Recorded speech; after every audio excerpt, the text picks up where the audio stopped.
एउटै जीव हुन्छ भनेको छ, एउटै शरीर हुन्छ।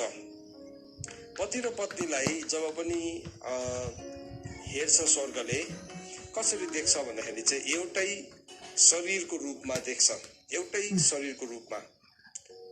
यति साह्रो शक्तिशाली कुरा हो विवाह भन्ने कुरा नि, यति साह्रो शक्तिशाली कुरा हो।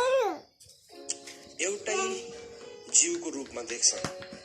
त्यहाँदेखि यहाँ चाहिँ शरीर मात्रै भनेको छ, तर अब मलाकीको किताब 2 अध्यायमा आउनुहोस् तपाईँ एकैछिन। र तपाईँहरू कतिजना विवाह गर्नको लागि तयारी पनि भइराख्नु भएको छ होला सायद है, तपाईँ निर्णयहरूको ठाउँमा हुनुहुन्छ। तर तपाईँले वचनलाई सही प्रकारले नबुझी विवाह गर्नुभयो भने तपाईँको विवाह एकदमै डिजास्टरमा टर्न हुन सक्छ। सो त्यसले गर्दा तपाईँले राम्रोसँगले बुझ्नुपर्छ। अनुहार मिल्यो, मन मिल्यो, पढाइ मिल्यो, जात मिल्यो, कोही बेला त्यति मात्रै कन्डिसन तर भित्रको कुरा खास कुरा चाहिँ मिलेकै हुँदैन है। मलाकीको किताब 2 अध्यायको 15 पदमा 14 पदमा पढ्छु।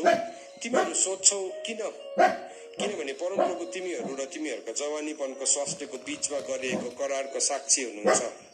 तिमीहरूका स्वास्नी जसलाई तिमीहरूले धोका दियौ, यद्यपि ती तिमीहरूका जीवन साथी र करारमा बाँधिएका स्वास्नी हुन्। कि उहाँले एउटै बनाउनु भएको होइन र? यद्यपि उहाँसित आत्माको अभाव थिएन। औ किन एउटै? किनभने उहाँले एक पवित्र सन्तान चाहनुहुन्थ्यो।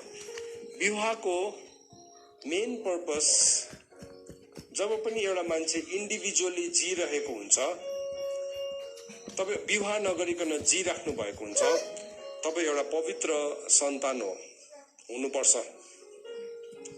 You have to be a holy seed. किनभने जब तपाईँले विवाह गर्नुहुन्छ त्यहाँदेखि तपाईँको पनि